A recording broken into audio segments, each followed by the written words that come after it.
morning to all. This is my hope and prayers that all of us will be blessed through this morning chapel service. Let's look to the Lord in prayer. Dear God, we thank you for this beautiful day which you have added in our lives. Dear God, this time we ask forgiveness from you. God, many times knowingly and unknowingly we have sinned against you. God, have mercy upon us and please forgive us, forgive our sins. God, as we spend some time in your presence, God, we ask your presence amidst us. God, help us, guide us as we sing a song and hear from your word. God, talk to us. God, help us that we may be able to hear your voice, God Jesus. I submit all of us in your mighty hands and I ask this prayer in your name. Amen. Let's all sing together song with a team and praise our God.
Thank you, sisters and brother.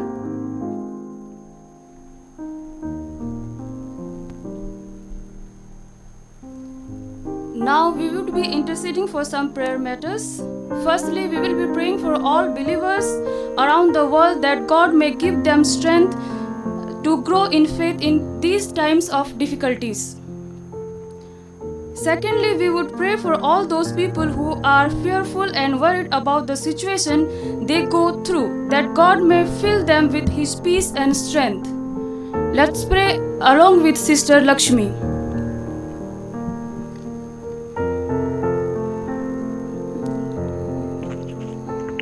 आइए हम प्रार्थना करें। स्वर्गीय पिता, हम आपके नाम की स्तुति प्रशंसा करते हैं प्रभु। हम आपके चरणों में आए हैं खुदा। परमेश्वर पिता, इस सुंदर समय में प्रभु हम कुछ प्रार्थना विषयों को लेकर आए प्रभु। हम आपके सन्मुख परमेश्वर प्रभु हर एक दुआ को रखते हैं खुदावंत परमेश्वर पिता। आप हमारे पिता हैं प्रभु, आप सुनकर उत्तर आशीष देने वाले खुदा हैं प्रभु। विशेषकर हम प्रार्थना करते हैं परमेश्वर प्रभु उन हर एक विश्वासी भाई बहनों के लिए खुदावंत परमेश्वर पिता, आप उन्हें विश्वास में मजबूत कीजिए खुदावंत प्रभु। हर एक परिस्थिति में होकर जब वो गुजरते हैं खुदावंत प्रभु, कभी वो डगमगाने ना पाए परमेश्वर प्रभु, कभी भयभीत ना होने पाए परमेश्वर पिता। आपका सामर्थ्य वचन परमेश्वर पिता उन्हें बढ़ाने पाए खुदावंत प्रभु, उन्हें मजबूत करने पाए खुदावंत परमेश्वर पिता। हम प्रार्थना करते परमेश्वर प्रभु हर एक उन लोगों के लिए परमेश्वर प्रभु, परमेश्वर पिता इस समय में प्रभु, इस कठिन समय में परमेश्वर जब घबराए हुए हैं खुदावंत परमेश्वर प्रभु, जब डरे हुए हैं खुदावंत परमेश्वर, होने पाए प्रभु आप उन्हें परमेश्वर प्रभु शांति दीजिए खुदावंत प्रभु, आप उन्हें सामर्थ्य दीजिए खुदावंत परमेश्वर पिता, ताकि परमेश्वर प्रभु आपके नाम में विश्वास करके परमेश्वर प्रभु आगे बढ़ने पाए परमेश्वर प्रभु। क्योंकि हमेशा हमेशा प्रभु आप हमारे साथ रहने वाले खुदा है प्रभु, हमें सामर्थ्य देने वाले खुदा है परमेश्वर पिता। आने वाले वचन के लिए हम प्रार्थना करते हैं परमेश्वर प्रभु। विशेषकर परमेश्वर पिता अपनी बेटी को प्रभु आप परमेश्वर प्रभु अगुवाई कीजिए खुदावंत परमेश्वर, होने पाए प्रभु उनके जीवन से होकर प्रभु आप बोलने पाए खुदावंत परमेश्वर पिता। तमाम बातों को प्रभु आपके हाथों में समर्पित करते हैं परमेश्वर। हम विश्वास करते हैं खुदा आप हमारी विनतियों को सुनकर उत्तर आशीष देने वाले खुदा हैं। धन्यवाद के साथ प्रार्थना विनती प्रभु यीशु के पवित्र नाम से मांगते हैं, आमीन। Grace to you and peace from God our Father and the Lord Jesus Christ. I thank God for giving me this opportunity to share from God's living and unchanged words. Our lives are literally a journey, and like those who once sailed the seas against many waves and tempests, we will encounter many storms in our life's journey. We need to prepare for our life's journey and firmly establish whom shall we entrust our life. The life that we treasure is a beautiful gift from God, and the greatest blessing in our lives is that we have a God who is our companion, comforter and encourager in all the times of our lives. In life, we cannot avoid the turmoil and tempestuous circumstances. They are undeniable realities of our lives. Take for instance, in this present situation, like the second wave of COVID-19, we all are prayerfully and eagerly waiting for divine intervention.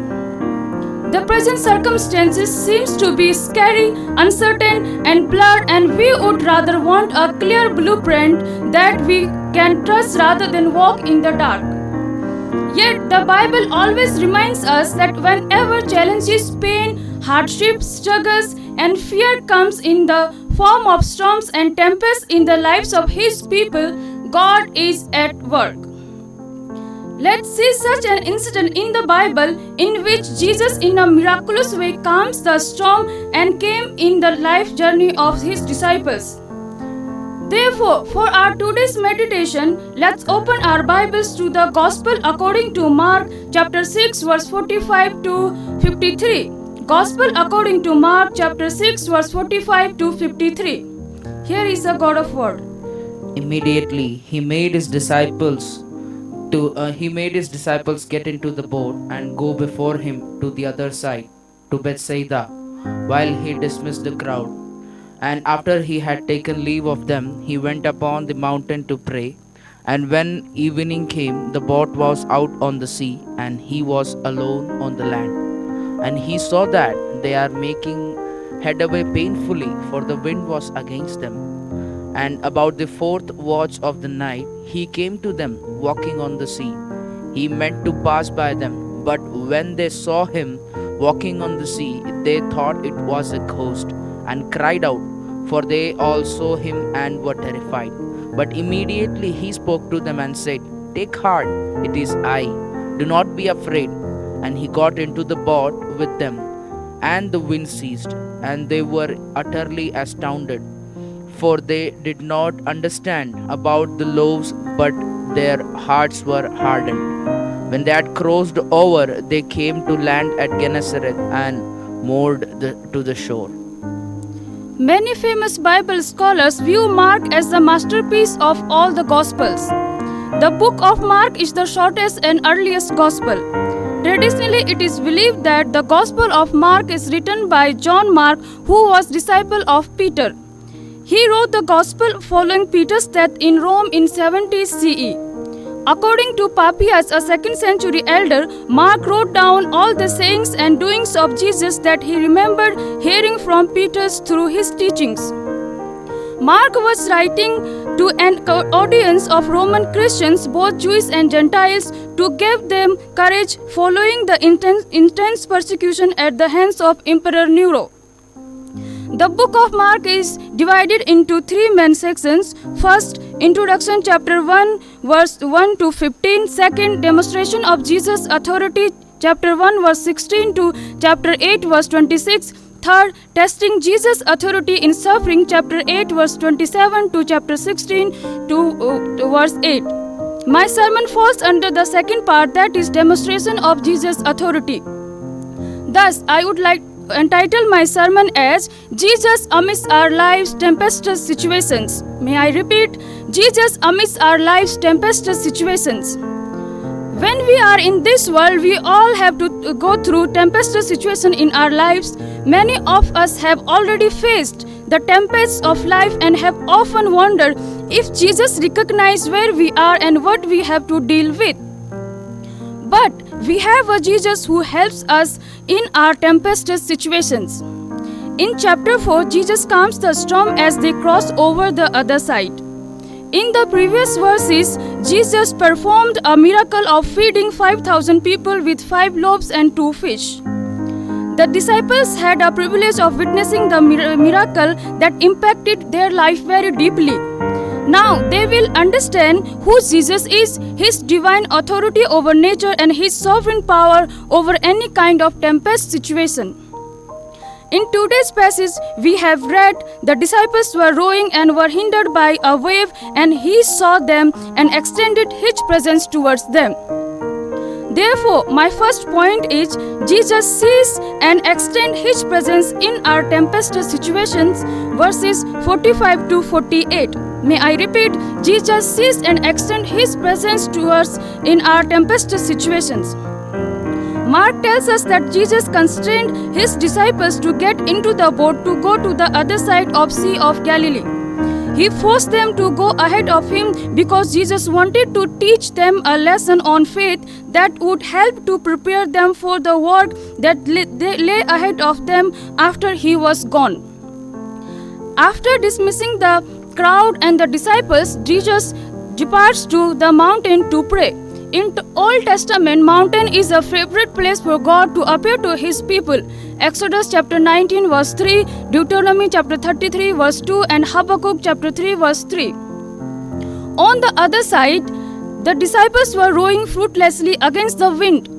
Mark uses the word basinojomenos, which means afflicted, tormented, and pained in referring to their effort to desperately row to safety.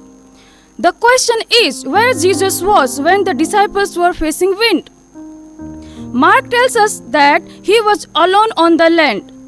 Then he looked down on the Sea of Galilee and saw the disciples making headway painfully. It says that Jesus saw the disciples making headway painfully. It says that Jesus saw the difficulty they were in. The disciples could not see that Jesus sees them and they were struggled on. But Jesus was seeing everything that was happening to the disciples. He was not ignorant of their suffering. In the 4th watch of the night, Jesus came to them walking on the sea. Dear people of God, nothing hinders Jesus from seeing what goes on with his people. No one should be in any doubt that Jesus sees us, although we experience nothing and the tempest situation and all circumstances seems to be against us. As Jesus saw the disciples' stormy situation. Today he sees our problems, struggles, pain, tears, and whatever situation we find ourselves in. He is always there and he sees us. We do not need to be afraid. We can take comfort in the fact that when such times come upon us, it is not because he has forgotten us, or he is ignoring us, or he has ceased to love us. In his sovereign wisdom, power, and love, he occasionally allows such things to fall upon us. But they never come to us without his permission and sovereign control. And so, it is never his will that we despair at such times, as if we were the helpless victims of tempestuous situations. What kind of tempest situation are you facing today? Jesus sees you perfectly and knows about it fully. Dear brothers and sisters, each new experience of testing demands of us more faith and courage. Jesus is very aware of what you are going through in times of trial. He came towards them by walking on the sea. He sees and responds by extending his presence to them. Jesus could have caused the storm to cease by just commanding it to cease while sitting on the mountainside. But he walked through the storm and came to the disciples personally. Jesus did not save us disciples from mountain or from the land, but came to them to do so. This shows that he does not save us from outside our situation, but from within our situation. When three men, Shadrach, Meshach, and Abednego, were thrown into the burning fiery furnace, King Nebuchadnezzar was astonished when he saw four men in the burning fiery furnace. And fourth man was walking in the midst of the fire, and they were not hurt. And the appearance of fourth man was like a son of God. Daniel chapter 3 verse 24 to 25. Here we see God himself came down to save his people from their fiery situation. Jesus' presence is with us in our time of struggle. When the hour seems the darkest, he will come to us. Jesus not only sees us and extends his presence to rescue us in our tempestuous situation, he also comforts us. So let's look to the second point. Jesus comforts us in our tempestuous situations. Verses 49 to 50. May I repeat, Jesus comforts us in our tempestuous situations. Mark tells us that the appearance of Jesus strolling across the waves did not exactly calm the disciples down at first. When disciples saw him walking on the sea, they supposed it was a ghost and cried out. The Greek word for ghost is phantasma, meaning spectre or an illusion. It is unclear what the disciples thought they were seeing. They might have been thinking about the sea spirits or other sea creatures. But when they saw Jesus, they were troubled and they did not recognize Jesus, but instead screamed with fear because they thought he was a ghost. The Greek word anakrazan is a verb meaning cried out, can be used positively to indicate reverential awe in the presence of God. But here in conjunction with terrified and have courage in the next verse indicates negative usage by Mark to mean cried out in terror. And when the disciples were tired after rowing in vain, they became more fearful.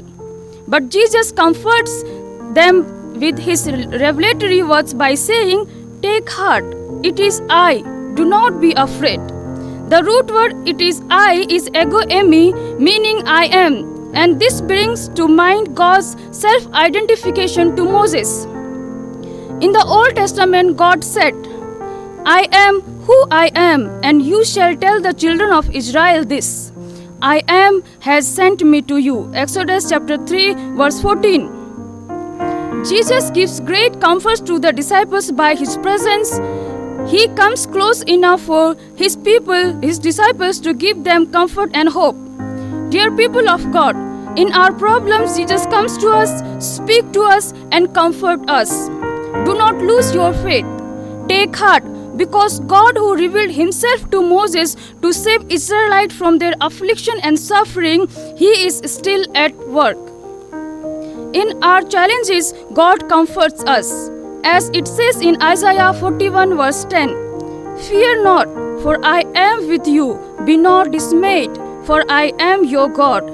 I will strengthen you. Yes, I will help you." The great I am is ever-present help in our trials. Therefore, let's take heart in our times of troubles.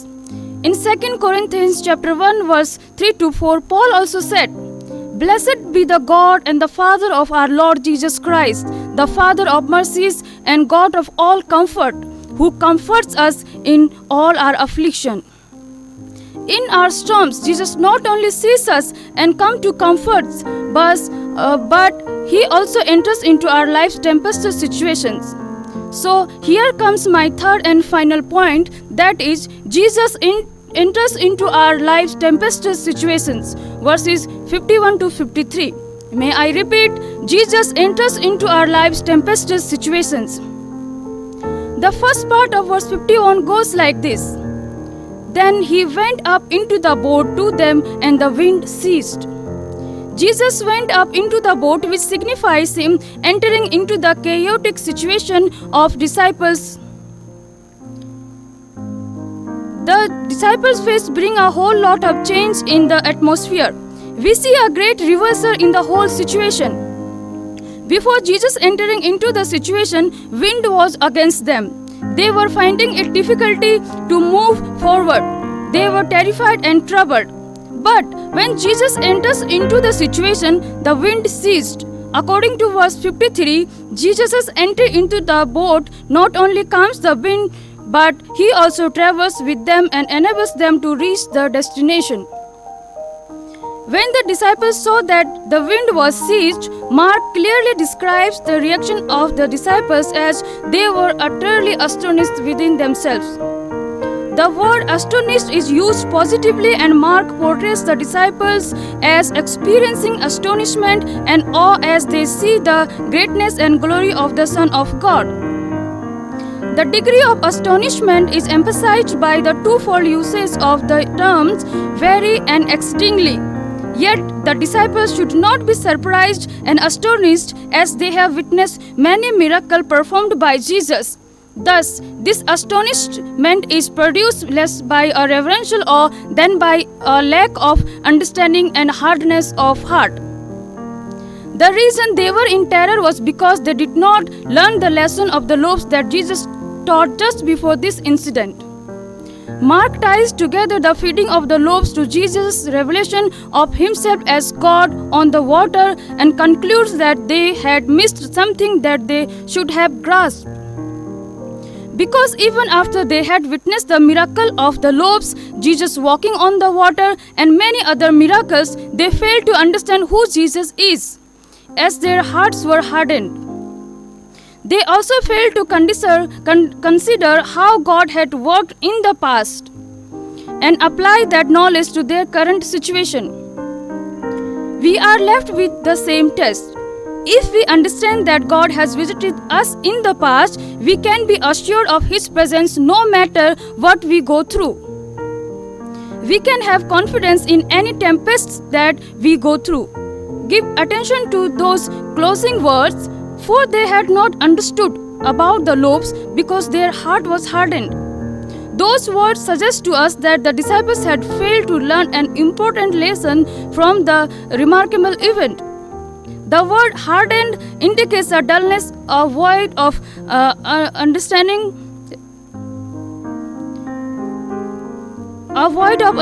of Christ's true identity as God, despite one miracle after another that attested to it. Their slowness to figure things out is a constant theme in Mark. They loved Jesus, but they just did not get who He was yet.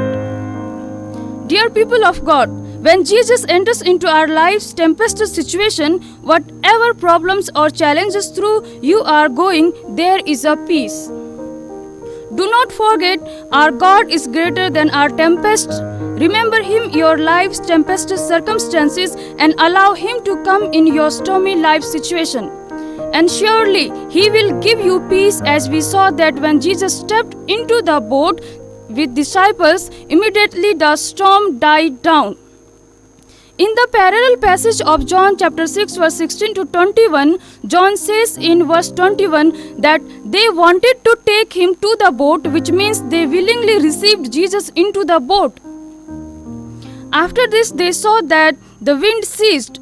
We cannot generalize this statement saying that when Jesus enters into our tempestuous situations, the situations will change. Even though we cannot say for sure that wind will cease in every circumstances, but we can be assured that when Jesus, the great I Am, is in control of the circumstances, there is a great peace. The wind was not able to take them away from the destination, but as John says in verse 53, they reached their destination to which Jesus had sent them to go.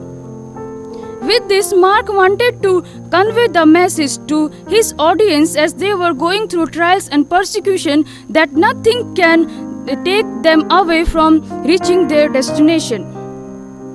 To conclude, in our life's tempestuous situation, Jesus sees and extends His presence towards us.